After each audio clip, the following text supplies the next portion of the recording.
जय बजरंगबली, जय हनुमान।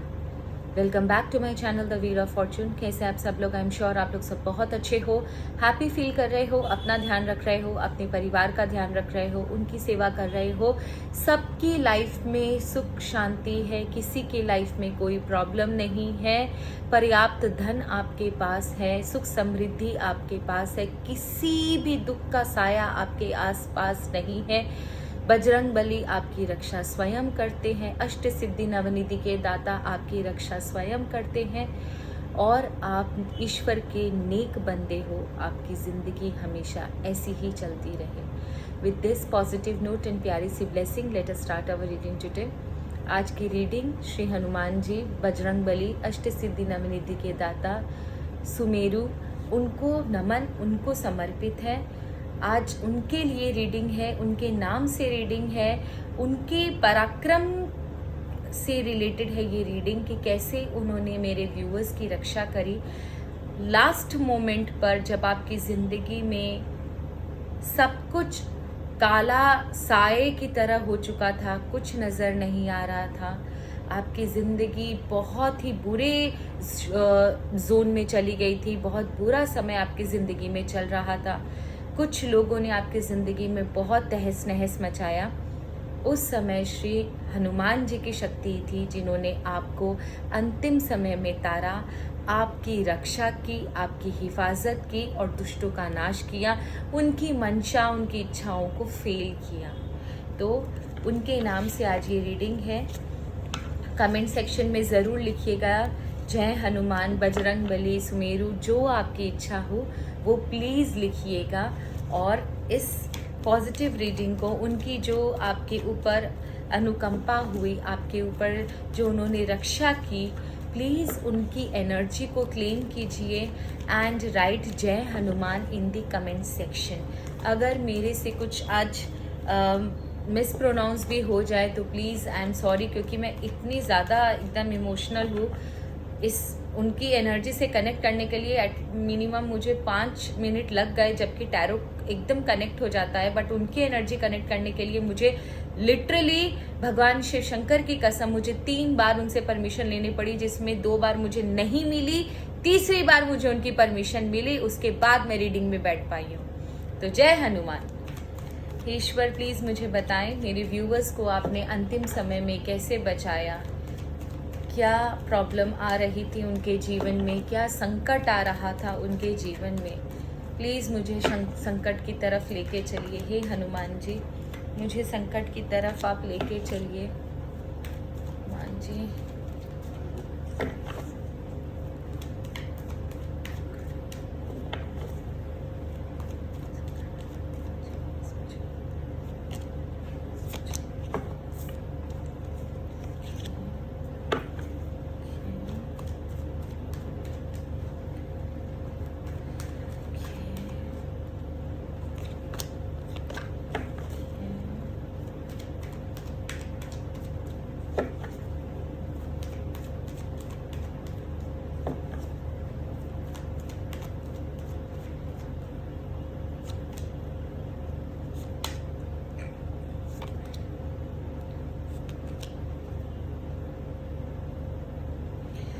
ओके, तो सब मैं बताती हूँ। सबसे पहले आपका किसी के साथ कोई डिस्प्यूट हुआ था, कोई झगड़ा हुआ था, या फिर आपका किसी के साथ कोई आर्ग्यूमेंट हुआ था। ये इंसान आपसे बहुत जलता है, बहुत कंपटीशन फील करता है, आपको देखकर आपको पसंद नहीं करता, आपका किसी के साथ बहुत बुरा झगड़ा हुआ है। एंड ये इंसान कहीं भी हो सकता है, फैमिली से बाहर भी। तो ये इंसान वो है, ये लोग वो हैं जिनके साथ आपका बहुत बुरा झगड़ा हुआ था और आपकी फैमिली में बहुत शांति थी, बहुत पीस था, आपके घर पर कोई इशू नहीं था, घर पर एकदम सुख शांति थी, कोई प्रॉब्लम नहीं थी, कोई इशू नहीं था, जितना चाहिए उतना पर्याप्त था, सब कुछ अच्छा था। अचानक से आपके घर पर इन लोगों ने आपके घर पर कुछ ऐसा एविल एनर्जी किया या फिर कुछ ऐसा टोना टोटका किया कि आपकी लाइफ में ऑल ऑफ अ सडन बहुत मेजर चेंजेस आया। मेजर चेंजेस इसका मतलब ये है कि आपका आपको ये सर पर थोड़ा हैवी फील होता होगा, आपके काम बनते बनते बिगड़ते होंगे, अननेसेसरी घर में टेंशन आना, अननेसेसरी घर में छोटी मोटी टूट फूट या छोटी मोटी चोट चपेट होना हो सकता है, अननेसेसरी फाइनेंशियल पिंच आना, क्राइसिस आ जाना, ज़्यादा खर्चे हो जाना, मेडिकल जगहों पर डॉक्टर्स को ज़्यादा पैसे देना या कोई कोर्ट कचहरी शुरू हो जाना, तबीयत खराब हो जाना, चक्कर खा के किसी का गिर जाना, मेडिकल इमरजेंसी आ जाना, तो यहाँ पड़ना, झगड़े होना घर में, अजीब सा वातावरण होना घर में, घर पर रहकर भी जो कल घर आपको बहुत अच्छा लगता था, अब इस घर में आपको शांति नहीं मिल रही है, उस तरीके का आभास होना, समथिंग समवेयर की कुछ भारीपन है, चिड़चिड़ापन होना अंदर से, किसी की प्रेजेंस आपको फील होना, हैवी लगना अंदर से, दिल भारी होना, रातों को नींद ना आना, बेचैनी रहना, कपड़े फटना, जलना, दूध उफनना, बहुत बहुत कुछ हुआ आपके घर पर। इस इंसान को लगा कि इस इंसान ने ना ये चीज़ जो है वो इसने अकेले नहीं करी, इसके साथ कोई और भी था, इसने ना कहीं से ये चीज़ करवाई है, और जहाँ से ये चीज़ करवाई है देयर इज़ अ चांस कि ना वहाँ के आसपास पानी ज़रूर है। अब वो वेल हो सकता है, पॉन्ड हो सकता है, लेक हो सकता है, सी हो सकता है, रिवर हो सकता है, स्ट्रीम हो सकता है, कुछ भी था। ये इंसान ने किसी के साथ मिलकर आप पे करवाया कि अब मैं इसको सबक सिखाऊंगा, और ये अकेला नहीं है, इसके साथ कोई और भी था। ये 99.99% अपनी मंशा में, अपनी डिजायर में सक्सेसफुल हो चुका। इसके लाइफ में इसको ऐसा लगा कि ये आपके लाइफ में जो भी चेंजेस आया, ये समझ गया कि ये अब जीत चुका है, अब आपके लाइफ में कुछ भी नहीं बचा। ये और इसका जो डिजायर था, इसने जो करवाया था, इतना स्ट्रांग था कि 99.99% ये जीत चुका था। आपके लाइफ में ऑटोमेटिकली प्रॉब्लम्स आना शुरू हो गई थी। जो लोग कल तक आपके फेवर में थे, आज वो आपके अगेंस्ट में हो गए। किसी के मैं सबका नहीं बोल रही हूँ, कहीं चांस है कि किसी की प्रॉपर्टी का नुकसान भी हुआ हो, किसी के घर में छोटी मोटी आग लगी हो, किसी का एक्सीडेंट हुआ हो, किसी की अननेचुरल डेथ भी हुई हो, या फिर कल तक जो लोग आपके साथ थे उन्होंने आपको ऑल ऑफ अ सडन धोखा दिया हो। कुछ सडन चेंज आपकी लाइफ में आए जो आप बिलीव नहीं कर सके, आप अपने हाथ पैर भी नहीं संभाल सके, और आप इतने धराशायी हो गए, आपको ऐसा लगा यहीं पर जिंदगी खत्म है। आपकी इच्छा हुई होगी या तो मर जाऊं या फिर कहीं भाग जाऊं। आपके अंदर से ये आवाज, मैं लिख के दे सकती हूँ, ये आवाज आपके अंदर से निकली है कि या तो मैं मर जाऊं या मैं कहीं भाग जाऊं, मुझे नहीं रहना यहाँ पर। और उसके बाद आपने शायद चांस भी लिया, ट्राई भी किया उस चीज से निकलने का कि नहीं, कुछ समय तक चीजें ठीक भी होने लगी, क्योंकि आपने जब तब बहुत कुछ किए, बहुत कुछ ईश्वर की शरण में गए, बहुत कुछ ईश्वर के लिए किया, तो आपके लाइफ में चेंजेस होना भी शुरू हुए। अब मुझे ये देखना है, लेकिन ऑल ऑफ अ सडन आपकी लाइफ में प्रॉब्लम्स ने फिर से अपना रास्ता बना लिया और आपकी लाइफ में प्रॉब्लम्स फिर से आनी शुरू हो गई। अब मुझे सिर्फ ये देखना है कि बाबा ने आपकी मदद कैसे करी। इतना सब कुछ हो जाने के बाद मुझे ये चीज बताइए, रुक जाओ, मुझे पहले ये चीज बताओ, अगर ये कुछ और दिन तक चलता तो क्या हो सकता था? अगर ये कुछ और दिन तक चलता तो क्या हो सकता था? फाइनेंशियल लॉस हो सकता था आपका, गरीबी में जा सकते थे आप, कोई इंसान आपको गलत रास्ते पर भटका सकता था, आप एक ऐसे बोलते हैं ना, किसी इस ऐसे स्तंभन में पड़ जाते कि आप बोल ही नहीं पाते, आपके मुंह से बातें ही नहीं निकलती, और उसके बाद ना सोसाइटी में आपकी रेपुटेशन जाती, सोसाइटी में आपके लिए एक गलत मैसेज जाता, आपके नाम से गलत मैसेज जाता, इस तरीके का एनवायरनमेंट क्रिएट किया गया। प्लस आप किसी कोई फालतू गुरु या किसी के अंडर में पड़ जाते, या फिर आपके लाइफ में ये भी हो सकता है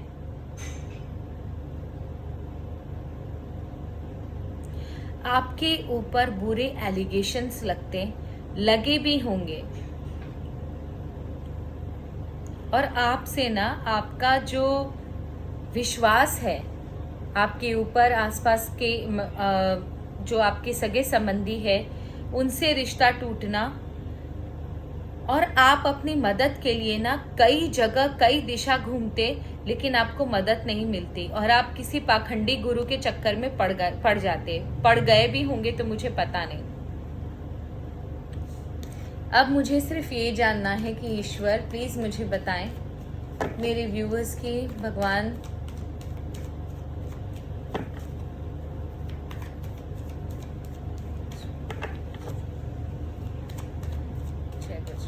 प्लीज मुझे बताएं।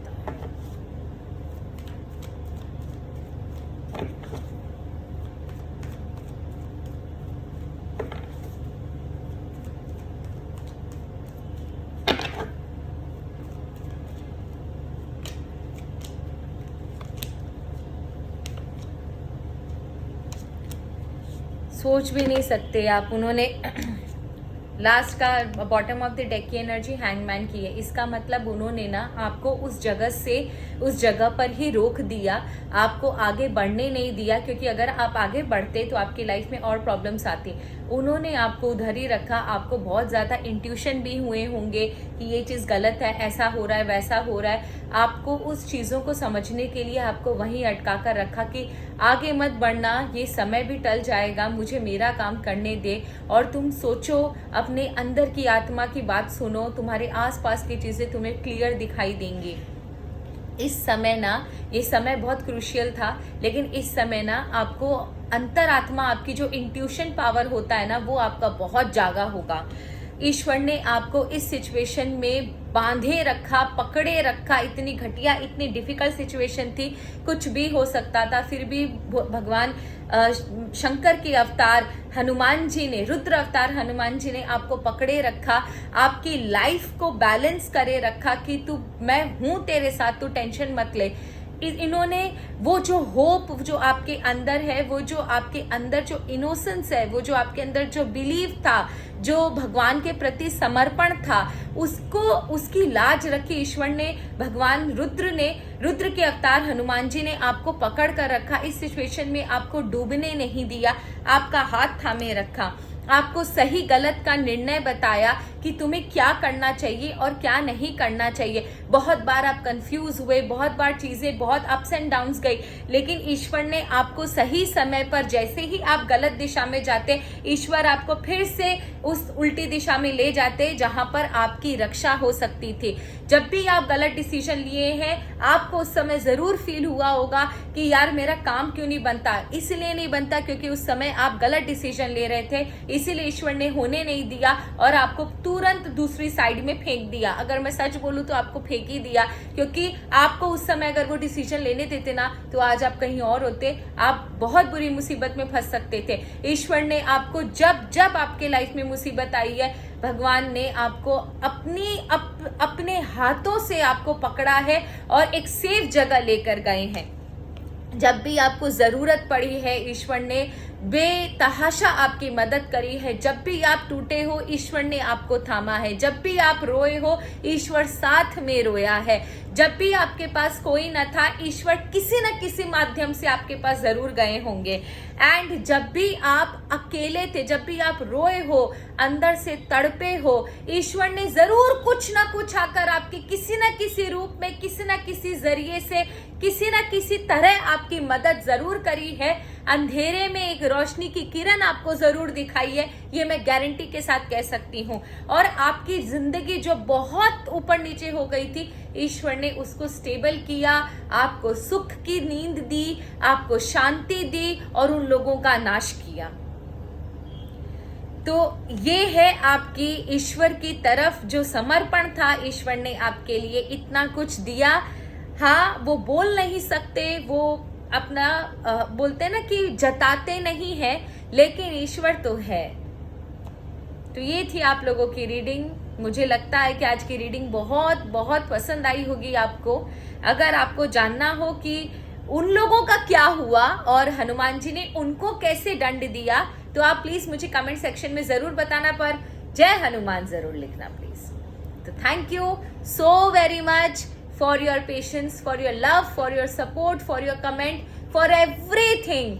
ईश्वर करे, भगवान भोलेनाथ, भगवान शंकर, हनुमान जी, माता आदिशक्ति आपकी रक्षा स्वयं खुद करे और आपको एक बच्चे की तरह पाले, आपकी जिंदगी में कभी कोई तकलीफ ना आए, उनकी गोद में आप बैठे आपकी जिंदगी निकले। Thank you so very much. Please मुझे कमेंट सेक्शन में बताइएगा अगर आपको जानना हो कि उन लोगों का क्या हुआ जिन्होंने ये तरीके से किया, तो कमेंट सेक्शन में बताइएगा। मैं जरूर आपके लिए एक वीडियो बना दूंगी इसका पार्ट 2। धन्यवाद।